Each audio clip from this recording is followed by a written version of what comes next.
980 बार अगर बात हुई है तो सरकार उसको सार्वजनिक करे, या जो आरोप लगा रहा है एक सजग प्रहरी की भूमिका निभाया है अखिलेश यादव ने भाई।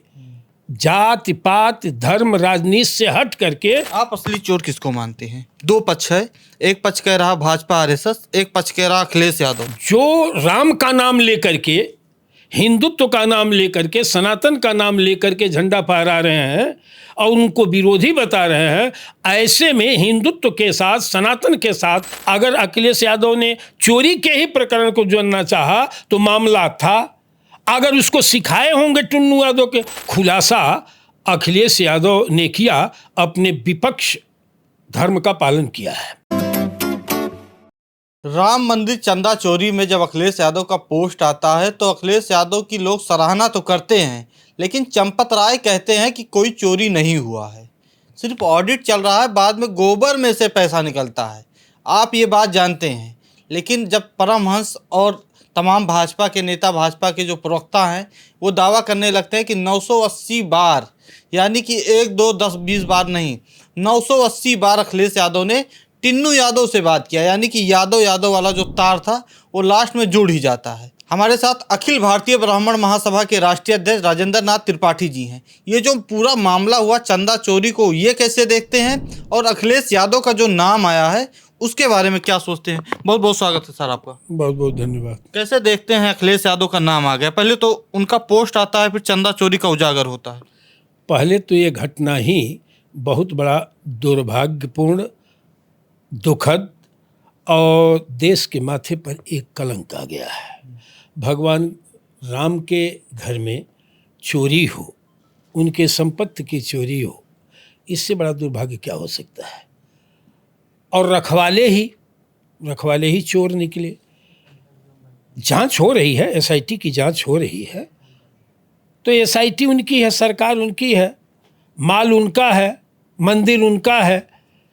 अब कितना पारदर्शी ढंग से जांच होगा, लेकिन इतना जरूर कहूँगा कि देश के सनातनियों के भावनाओं का शोषण, उत्पीड़न और उसके साथ छल हुआ है।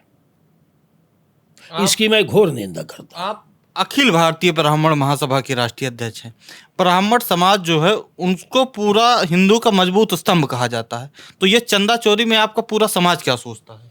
सब लोग आक्रोश में हैं, सब लोग दुखी हैं। आप देखिए वहाँ श्रद्धालुओं का जाना कम हो गया, चढ़ावे में कमी आ गई।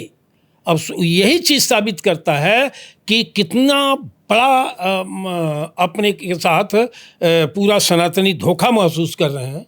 अभी आपने कहा कि 900 कुछ बार टिन्नू यादव से बात है।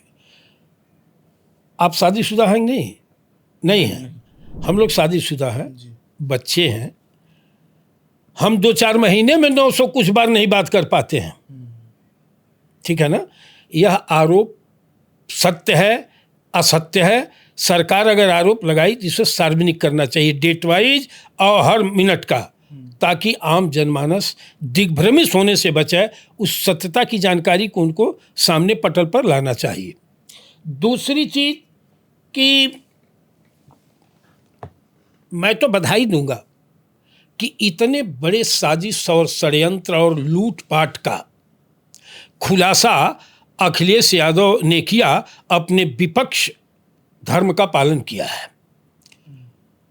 जो राम का नाम लेकर के, हिंदुत्व का नाम लेकर के, सनातन का नाम लेकर के झंडा फहरा रहे हैं और उनको विरोधी बता रहे हैं, ऐसे में हिंदुत्व के साथ सनातन के साथ छल, धोखा, चोरी, भगवान के घर में चोरी मामले का अगर उजागर किया तो उससे बड़ा हितचिंतक कोई हो ही नहीं सकता है। 980 बार बात हुई, टिन्नू यादव ने 980 बार बात किया। ये वहाँ के एक बाबा है परमहंस ने कहा, निशिकांत दुबे ने कहा, अजय आलोक ने कहा, सुरेंद्र चौधरी प्रयागराज से भाजपा के एमएलसी हैं, उन्होंने कहा।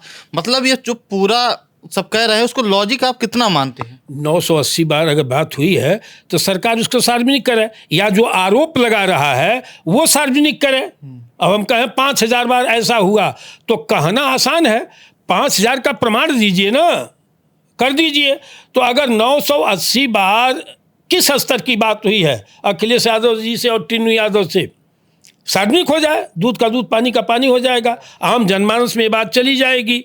अगर अखिलेश यादव ने चोरी के ही प्रकरण को जोड़ना चाहा तो मामला था, अगर उसको सिखाए होंगे टुन्नू यादव के, वो भी पब्लिक किया जाए, सार्वजनिक किया जाए, सरकार को करना चाहिए। आप ब्राह्मण महासभा के राष्ट्रीय अध्यक्ष हैं। अखिलेश यादव ने पोस्ट कर दिया कि चोरी हो रही है, जिसके बाद अखिलेश यादव से लोग ये सवाल करने लगे कि आपको कैसे पता चोरी हो रही है। जो ELIU है, जो पुलिस हैं, जो अधिकारी हैं, जो मतलब विद्वान लोग हैं, उनको नहीं पता चला। ये सवाल उठने लगा कहीं आपका हाथ नहीं। तो आप क्या मानते हैं, आपका संगठन क्या मानता है, आपका समाज क्या मानता है? अगर आरोप फर्जी है अखिलेश यादव का, यह आरोप गलत है कि चोरी हो रही है, ठीक है ना, हमने आपको चोर कहा तो हमको साबित करना पड़ेगा, नहीं तो एक मानहानि है। उसी तरह से अखिलेश ने कहा कि चोरी हो रही है, सरकार के कान खड़े हो गए। खड़े हुए तो SIT की जांच हुई, लोग जेल जा रहे हैं। किस आरोप में? हरिश्चंद्र के रूप में या एक चोर के रूप में? वो लोग जा रहे हैं तो आखिर में चोरी प्रमाणित हुई ना। तो ये तो एक सजग प्रहरी की भूमिका निभाया है अखिलेश यादव ने भाई। जात पात धर्म राजनीति से हट करके देखा जाए तो सनातन के पक्ष में चोरी को या गलत कार्यों को अखिलेश जी ने उजागर किया, तो ये गलत नहीं किया है। सरकार जांच कराए, दूध का दूध पानी का पानी कर दे। अगर उन्होंने गलत आरोप लगाया है, समाज में नंगा होंगे अखिलेश यादव, और सही पाया गया तब तो सनातन और हिंदुत्व के वो एक सबसे बड़े शुभचिंतक माने जाएंगे, भगवान राम के सच्चे शुभचिंतक माने जाएंगे। अयोध्या से पूर्व विधायक रहे हैं पवन पांडे जी, वो कह रहे हैं, पूर्व मंत्री भी रहे हैं, समाजवादी पार्टी के दिग्गज नेताओं में उनकी गिनती होती है, प्रवक्ता भी हैं। वो कह रहे हैं कि टिन्नू यादव तो छोटा मोटा ड्राइवर था, चंपत राय, गोपाल राव, अनिल मिश्रा, ये सब मास्टरमाइंड है। हमेशा मगरमच्छ मछलियों को खाते हैं, ठीक है ना। सरकार को चाहिए कि जो बड़े जिम्मेदार लोग उस ट्रस्ट के हैं, जिनकी अध्यक्षता में एक छोटे लोग कार्य किए हैं, छोटे से पहले उन मगरमच्छों पर कार्यवाही की जानी चाहिए एकदम। अब तो ये मामला सार्वजनिक हो गया, पूरी दुनिया देख रही है, तो ऐसे में दूध का दूध पानी का पानी किया जाना चाहिए। सरकार को निष्पक्ष कार्यवाही की जानी चाहिए और उन मगरमच्छों को वो सज़ा सार्वजनिक रूप से दिया जाए कि किसी अन्य डिपार्टमेंट में भी इस तरह की घटनाएं न हो। शंकराचार्य कह रहे हैं कि वो राम मंदिर नहीं, भाजपा का कार्यालय बना हुआ है। जिस दिन राम मंदिर सही से बनेगा उस दिन दर्शन करेंगे। अधूरा राम मंदिर जब बना था तभी उद्घाटन उसका किया गया था, अधूरे राम मंदिर का। जाकी रही भावना जैसी, हरि मूरत देखी तिन तैसी, ये पूज्य शंकराचार्य जी का विचार हो सकता है। अलग अलग विचार होंगे, जब वो चाहे तब दर्शन करें। दर्शन के ही लिए तो मंदिर बना है। और जो नहीं जाना चाहेगा न जाए, जो जाना चाहेगा वो रोज़ जा रहा है, हफ्ते में जा रहा है। तो शंकराचार्य जी का वो उनका अलग विषय है, वो अपना उनका मत है, जैसा चाहे वैसे करें। आप असली चोर किसको मानते हैं? दो पक्ष है, एक पक्ष कह रहा भाजपा RSS, एक पक्ष कह रहा अखिलेश यादव, जबकि तीसरे भी उसमें हैं जो किसी भी पार्टी किसी भी दल से नहीं जुड़े हैं, एक ट्रस्ट से जुड़े हुए थे, खुद को राम भक्त बताते हैं, उनकी कोई जिम्मेदारी नहीं साबित हो रही है। 10-15 हज़ार रुपये में जो काम करने वाले लोग थे वो जेल चले गए। मैं कह तो रहा हूँ कि मेरे घर में कोई गलती होगी तो सबसे पहले उंगली किस पर उठेगी? राजेंद्र नाथ त्रिपाठी पर, इसलिए घर के गार्जियन है, घर के मुखिया पर पहले उंगली उठती है। तो घर के मुखिया पर उंगली उठे मुखिया के नाते, तो मुखिया को चाहिए कि जो असली ये दोषी है उसको सार्वजनिक करे। धन तो का हकदार मैं भी बनूंगा, इसलिए मैं उस परिवार का मुखिया हूँ। उसी तरह से जिसके नेतृत्व में संरक्षण में ट्रस्ट के उच्च पदस्थ लोगों के संरक्षण में वो सारा कार्य हो रहा था और उसके बावजूद भी हुआ गलत, तो उन संरक्षण दाताओं को, संरक्षकों को, बड़े अधिकारियों पर कड़ी से कड़ी कार्यवाही की जानी चाहिए। तो हमारे साथ अखिल भारतीय ब्राह्मण महासभा के राष्ट्रीय अध्यक्ष राजेंद्र नाथ त्रिपाठी जी थे। अयोध्या में चंदा चोरी को लेकर बात कर रहे थे। अखिलेश यादव ने अगर 980 बार टिन्नू यादव से बात किया है तो कहना है कि सार्वजनिक किया जाए। फिलहाल जुड़े रहिए द फ्रीडम हाउस के साथ। धन्यवाद।